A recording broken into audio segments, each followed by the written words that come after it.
En una cena de gala en Buenos Aires, mi suegro, el magnate, se burló de mi taller. Mariana, tus manteles son una vergüenza. Entonces, su socio se levantó, es mi hija. Sonreí mientras don Vicente palidecía, sin saber que yo orquestaba su caída. Gracias por acompañarnos el día de hoy, es un gusto tenerte aquí. Antes de empezar, cuéntanos desde dónde te conectas, escribe el nombre de tu ciudad en los comentarios. Vamos a retomar la historia justo donde la dejamos. Me llamo Mariana, tengo 45 años y soy artesana en la Ciudad de México. Mi vida gira alrededor de Telar de Luna, mi pequeño taller de textiles bordados, un sueño que construí con las enseñanzas de mi abuela en Xochimilco. Pero esta noche, en un salón de gala de un hotel en Polanco, mi orgullo se desmorona. Estoy sentada entre empresarios y sus esposas, con el tintineo de copas y risas falsas, cuando mi suegro, don Vicente Morales, magnate de Morales Calzado, decide humillarme. Mariana cree que vender manteles bordados es un negocio, dice don Vicente, su voz resonando en la mesa. Mi hijo pudo casarse con alguien de su nivel. Los invitados ríen, algunos con disimulo, otros sin piedad. Mi esposo, Javier, a mi lado, baja la mirada y no dice nada.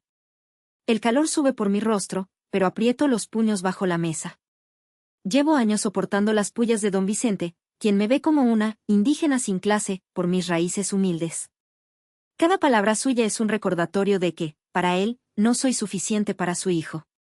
Javier, ¿por qué no convences a tu esposa de trabajar en mi empresa? Continúa don Vicente, con una sonrisa cruel. Esas manualidades no pagan ni la luz. Mi corazón late con fuerza. Respiro hondo y, con voz temblorosa, respondo. Telar de Luna creció 10% este trimestre. Él suelta una carcajada. 10% de nada sigue siendo nada, querida. La mesa estalla en risas otra vez. Quiero desaparecer, pero algo dentro de mí se quiebra. Esta humillación no será una más. Me prometo que haré que don Vicente se trague sus palabras. Para empeorar las cosas, veo que don Vicente se inclina hacia un invitado, el dueño de una tienda de artesanías de lujo. Con tono despectivo, le dice. Sus productos son baratija de mercado. No pierdas tu tiempo con ella. Ese comentario acaba con mi esperanza de una alianza comercial que podría haber salvado mi taller. La furia y la vergüenza se mezclan en mi pecho, pero juro que esto no termina aquí. Don Vicente no sabe con quién se metió. La humillación de aquella noche en Polanco aún quema en mi pecho, pero para entender cómo llegué a ese punto, tengo que retroceder 6 meses. Mi vida entonces era un torbellino de esfuerzo y frustración, atrapada en un pequeño cuarto de nuestro departamento en Coyoacán que convertí en el taller de Telar de Luna. Ahí, rodeada de hilos de colores y telas bordadas con los diseños que mi abuela me enseñó, luchaba por mantener vivo mi sueño. Pero los pedidos eran escasos, las facturas se acumulaban y la sombra de don Vicente Morales, mi suegro, pesaba como una losa. Esa tarde, revisaba un montón de cuentas sin pagar cuando Javier entró, aflojándose la corbata con ese aire cansado que se había vuelto habitual. Mariana, papá llamó, dijo, sin mirarme del todo. Hay una cena en su casa esta noche. Es importante para la empresa. No me hagas quedar mal. Sus palabras me hirieron. Recordé su silencio en Polanco, cuando don Vicente me llamó indígena sin clase. Quise negarme, pero la súplica en los ojos de Javier me detuvo. Tengo que terminar el inventario y actualizar la página web, murmuré. Por favor, Mariana, insistió, con esa tensión que siempre aparecía cuando hablaba de su padre. Acaba de cerrar un contrato grande. Es una noche clave. Suspiré. Sabía que Javier no enfrentaría a don Vicente, nunca lo hacía. Está bien. Estaré lista a las 6, cedí, aunque por dentro sentía que traicionaba mis propios sueños. Mientras guardaba unas telas, mis dedos rozaron un sobre sin remitente entre los papeles del escritorio. Lo abrí con curiosidad y leí, Mariana, soy tu padre, Arturo Guzmán. He estado buscándote. Llámame. Un número de teléfono seguía al mensaje. Mi corazón dio un vuelco. Mi madre murió cuando yo tenía 8 años, y mi tía Rosa, quien me crió en Xochimilco, siempre dijo que mi padre nos abandonó. ¿Por qué aparecer ahora? Llamé a mi tía de inmediato. ¿Sabías que mi padre estaba buscándome? Pregunté, mi voz temblando de rabia. Hubo un silencio pesado antes de que respondiera. Se puso en contacto el año pasado. Le dije que te dejara en paz. Arturo eligió sus negocios sobre ti y tu madre. No confíes en él, Mariana. Su tono defensivo me dolió, pero también despertó algo en mí. Tengo derecho a saber quién es, tía, repliqué. No puedo seguir viviendo con huecos en mi historia. Colgué, con el papel arrugado en la mano. No sentía cariño por ese hombre, pero la curiosidad y el deseo de respuestas me quemaban. ¿Y si él podía ayudarme a entender mi pasado? ¿Y si, de alguna forma, podía ser un aliado contra las burlas de don Vicente? Pero también me preocupaba Javier. Últimamente, se parecía más a su padre, distante, repitiendo las críticas de don Vicente sobre mi negocito. ¿Me apoyaría si decidía buscar a Arturo? Lo dudaba. Sentada entre mis bordados, recordé las tardes con mi abuela, tejiendo bajo los sauces de Xochimilco. Ella me enseñó que cada hilo cuenta una historia, que nuestro trabajo es un legado. Telar de Luna no era solo un negocio, era mi manera de honrarla, de mostrarle al mundo que mis raíces mexicanas valen tanto como los millones de don Vicente. Pero con las deudas creciendo y Javier alejándose, me sentía más sola que nunca. Esa carta, sin embargo, era una chispa. Tal vez Arturo Guzmán no merecía mi confianza, pero sí mi atención. Decidí llamarlo.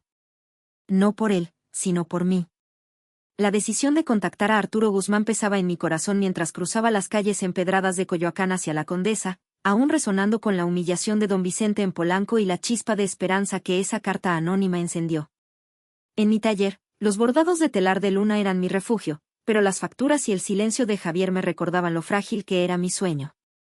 Si Arturo era quien decía ser, tal vez podría darme respuestas, o algo más, una forma de contraatacar.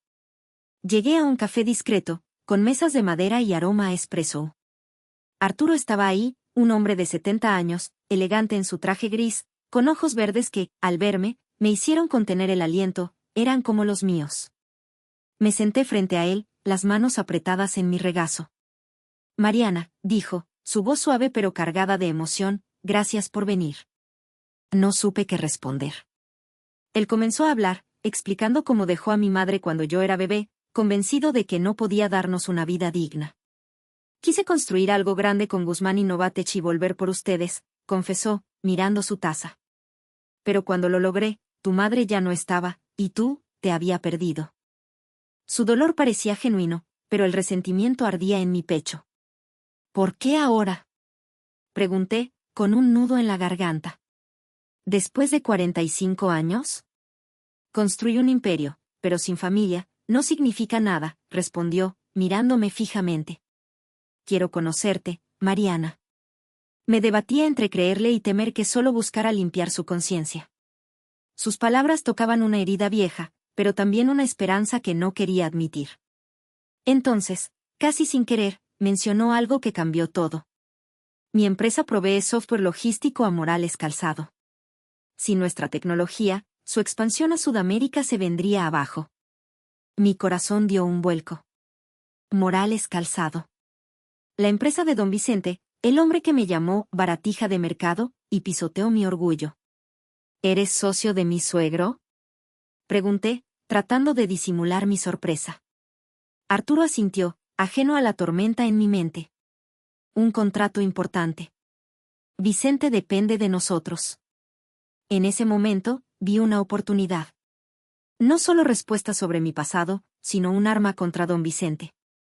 No sé si pueda perdonarte, dije lentamente, pero sí quiero justicia. Don Vicente no puede seguir aplastándome.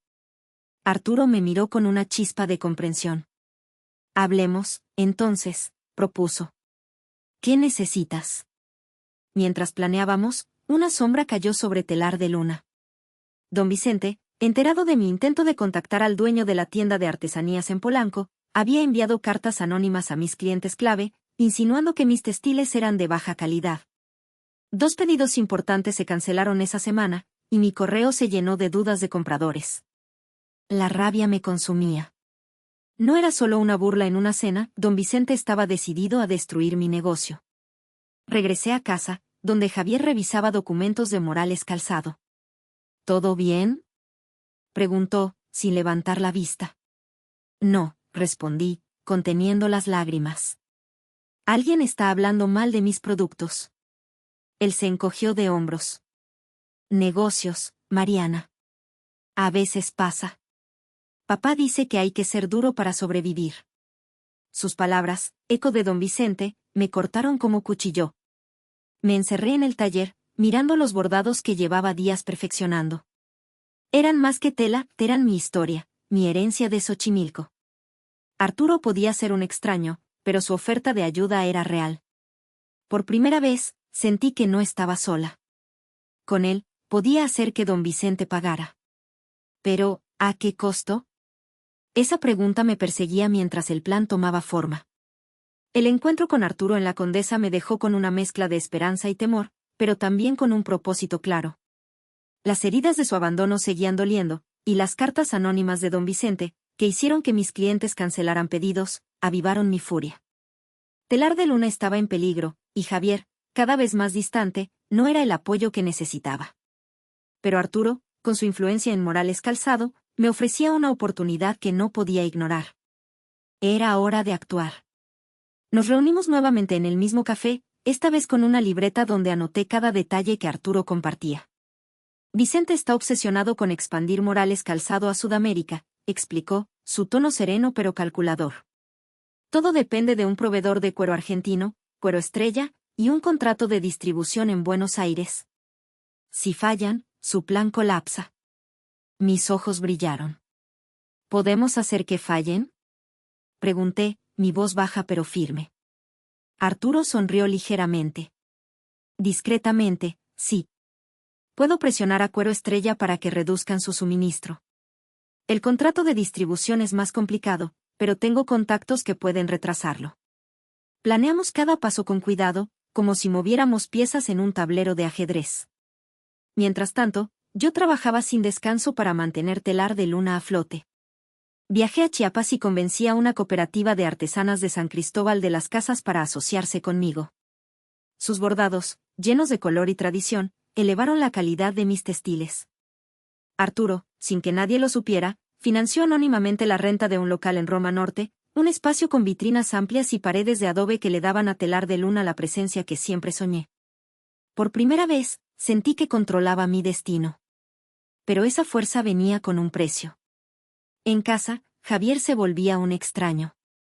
Una noche, mientras revisaba facturas en el comedor, él llegó tarde, con olor a whisky. Papá dice que tu negocio nunca será serio, soltó, sin mirarme. ¿Por qué no aceptas el puesto en marketing? Sería más fácil para todos. Sus palabras me cortaron como navaja. Recordé la cena en Polanco, su silencio ante las burlas de don Vicente. Porque mis sueños no son negociables, Javier, respondí, con el corazón apretado. ¿Cuándo dejaste de creer en mí? Se quedó callado, y su silencio fue peor que cualquier insulto. Se fue al cuarto de visitas, y yo me quedé sola, mirando una foto nuestra de cuando éramos felices, en un viaje a Oaxaca. ¿Podía salvar nuestro amor? La culpa por engañarlo me carcomía, pero su indiferencia, repitiendo las ideas de su padre, me dolía más.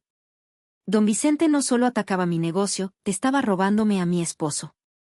Cada bordado que terminaba en el taller era un acto de resistencia, un eco de las mujeres de Xochimilco que me enseñaron a no rendirme.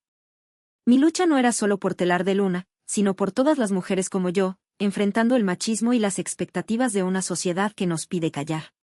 Arturo, con su apoyo, me daba fuerza, pero también me hacía preguntarme, ¿estaba traicionando a Javier por justicia, o me estaba convirtiendo en alguien como don Vicente? Esa duda me perseguía mientras nuestro plan avanzaba.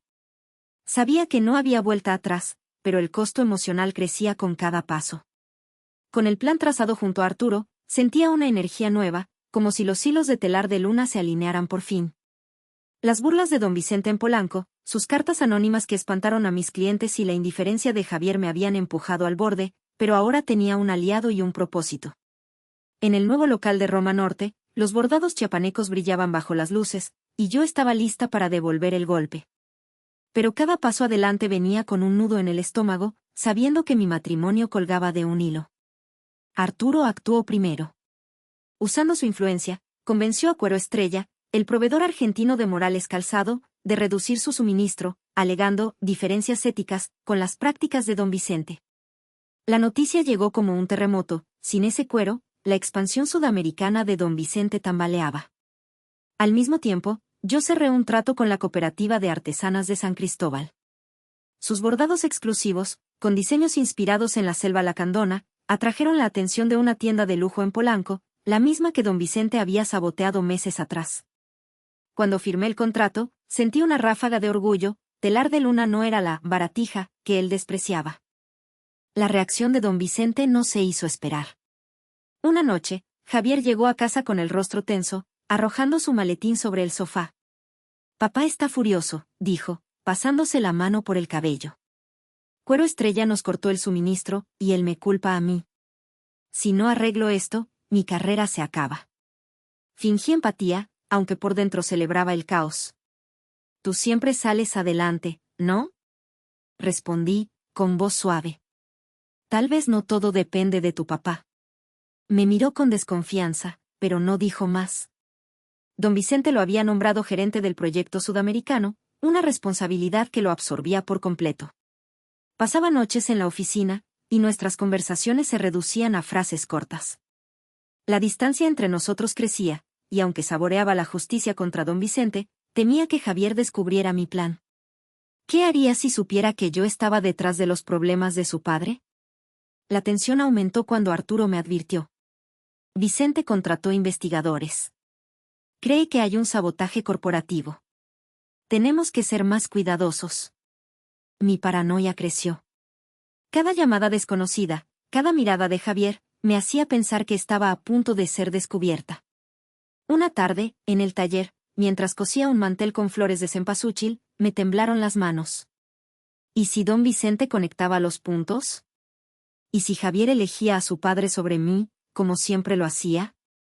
La foto de nuestro viaje a Oaxaca, que aún guardaba en el escritorio, me miraba como un recordatorio de lo que estaba perdiendo. Pero no podía detenerme.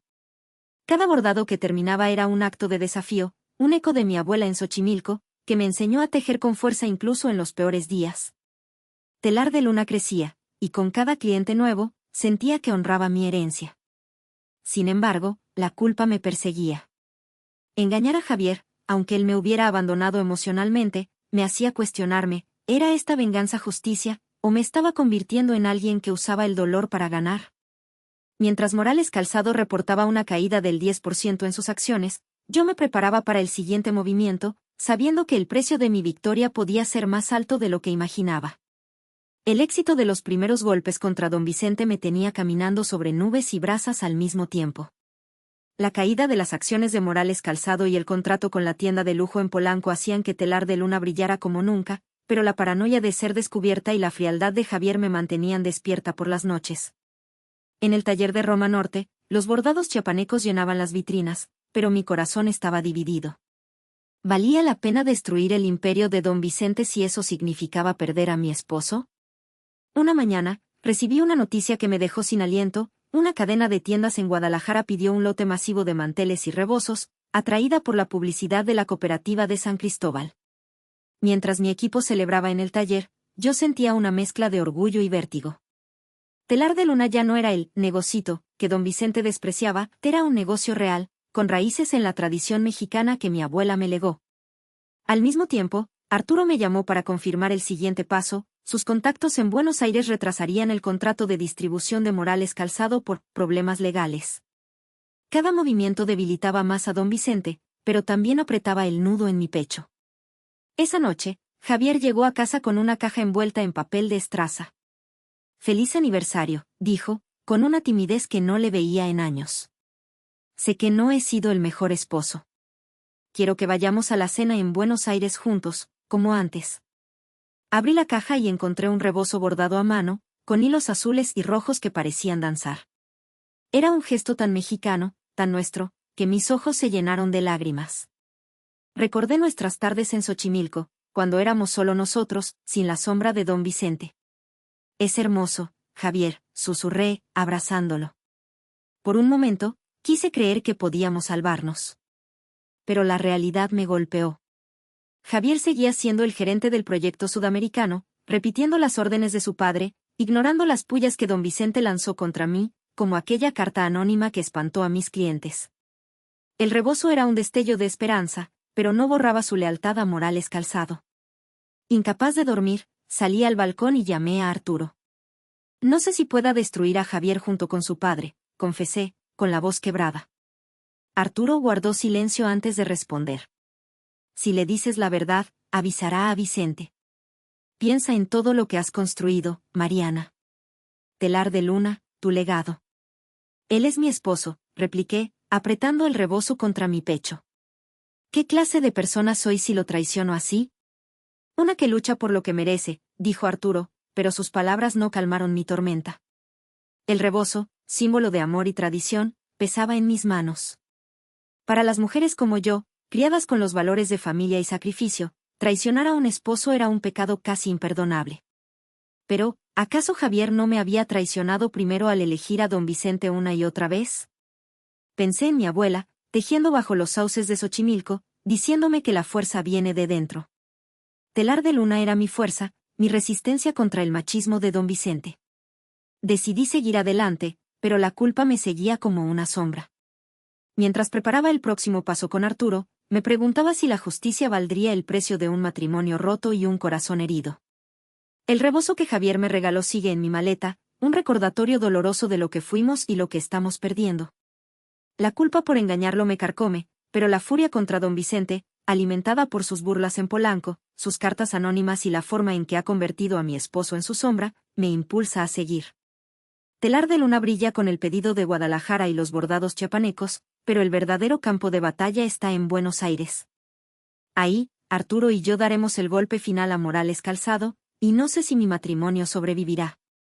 El viaje a Buenos Aires es un torbellino de tensión. En el avión, don Vicente me observa con ojos entrecerrados, como si oliera mi traición. Qué casualidad que tu negocito crezca justo cuando mi empresa sufre, Mariana, dice, su voz cargada de veneno. Me mantengo firme, recordando el local en Roma Norte y el orgullo de mis textiles. Tal vez solo soy mejor de lo que crees, Vicente, respondo, sosteniendo su mirada. Se ríe, pero sus ojos no. Javier, sentado a mi lado, finge leer una revista, pero sé que escuchó. En el aeropuerto, Arturo me envía un mensaje, estaré en la cena. Todo está listo. Mi corazón late con fuerza. La gala, organizada por don Vicente para calmar a sus inversionistas tras la caída de acciones y el retraso en el contrato de distribución, será el escenario perfecto para nuestro plan. Javier, en un momento de calma en el hotel, toma mi mano. Extraño como éramos antes, Mariana, confiesa, su voz baja. Antes de que papá me metiera tanto en la empresa. Quiero que esto funcione. Sus palabras reavivan el amor que aún siento, el recuerdo de nuestras risas en Xochimilco, de la foto en Oaxaca que guardo en el taller. Quiero contarle todo, mi alianza con Arturo, los documentos que prueban que don Vicente manipuló contratos para evadir impuestos, el as que Arturo me entregó ayer en una carpeta sellada. Pero las palabras de Arturo resuenan, si le dices, avisará a Vicente. La lealtad de Javier a su padre, su silencio ante las humillaciones, me detienen. Decido esperar hasta la cena, dejando que el destino decida. En el hotel, repaso los documentos con cuidado. Las pruebas son irrefutables, facturas falsificadas, cuentas ocultas. Si se presentan a los inversionistas, Morales Calzado no solo perderá credibilidad, sino que enfrentará investigaciones legales. Es el golpe que derribará a don Vicente, pero también a Javier, que vive para la empresa. Me miro en el espejo, el rebozo sobre mis hombros, y pienso en mi abuela, tejiendo con paciencia bajo los sauces. Ella me enseñó que la justicia requiere sacrificio, pero, ¿estoy sacrificando demasiado? La paranoia crece. Don Vicente, con sus investigadores buscando sabotaje, está más cerca de la verdad de lo que me gusta. Cada mirada suya en el vuelo, cada comentario, me hace temer que conecte los puntos. Javier, con su intento de acercamiento, me confunde. ¿Es sincero, o solo teme perderme como un trofeo más? Mientras empaco para la gala, el peso de mi decisión me aplasta. Telar de Luna es mi legado, mi resistencia contra el desprecio de don Vicente, pero el costo de esta venganza podría ser mi matrimonio. Con los documentos en mi bolso y el rebozo como armadura, me preparo para la noche que lo cambiará todo, preguntándome si la justicia valdrá la soledad que me espera. La tensión del viaje a Buenos Aires y la carga de los documentos en mi bolso me persiguen mientras entro al salón de gala, un espacio lujoso con candelabros y vistas al Río de la Plata. El rebozo de Javier, que llevo sobre los hombros, es mi armadura, un recordatorio de lo que estoy a punto de perder. Don Vicente, en el centro de la sala, irradia confianza falsa para calmar a los inversionistas tras los reveses de Morales Calzado, la pérdida de Cuero Estrella, el retraso en Buenos Aires, la caída de las acciones. Mi corazón late con fuerza, de esta noche, con Arturo a mi lado, terminaremos lo que empezamos. Pero la mirada de Javier, buscando la mía con un dejo de arrepentimiento, me hace dudar. La cena comienza, y don Vicente no pierde la oportunidad. Levanta su copa y, con una sonrisa venenosa, dice: Mariana, tus manteles no te sacarán de la sombra de mi hijo. Las risas de los invitados me queman, como aquella noche en Polanco. Javier baja la mirada, y mi furia se enciende. Antes de que pueda responder, Arturo se pone de pie, su voz firme cortando el murmullo. Esa es mi hija, Vicente. Y gracias a ella, sé quién eres realmente. El silencio es absoluto. Don Vicente palidece. Arturo continúa, revelando que Guzmán Innovatech retirará su tecnología de Morales Calzado, un golpe mortal para su expansión. Luego, entrega copias de los documentos que prueban los contratos fraudulentos de don Vicente a los inversionistas, quienes murmuran, indignados. El imperio de don Vicente se tambalea, y yo siento un triunfo agridulce. Entonces, el giro que no esperaba. Javier se levanta, con el rostro desencajado. Papá no actuó solo, confiesa, su voz temblorosa. Yo sabía de las irregularidades. Ayudé a encubrirlas. El salón se congela. Sus palabras me atraviesan como un cuchillo. Todo este tiempo, mientras yo luchaba contra don Vicente, Javier no solo cayó, sino que fue cómplice. La última chispa de esperanza para nuestro matrimonio se apaga. Lo hice por la familia, Mariana, dice, mirándome con súplica. No tuve opción. Siempre tuviste una opción, Javier, respondo, con lágrimas contenidas. Elegiste a tu padre sobre mí. Los inversionistas se retiran, hablando de demandas. Don Vicente, humillado, abandona el salón. Yo me quedo, con el rebozo apretado contra mi pecho, sintiendo la victoria y la desolación. La caída de don Vicente es justicia por sus burlas, sus cartas anónimas, su desprecio a Telar de Luna, pero la traición de Javier me rompe el corazón. Reflexiono sobre el costo de mi venganza, he ganado mi libertad, pero he perdido al hombre que amé. Meses después, Telar de Luna es una marca reconocida, con pedidos de todo México.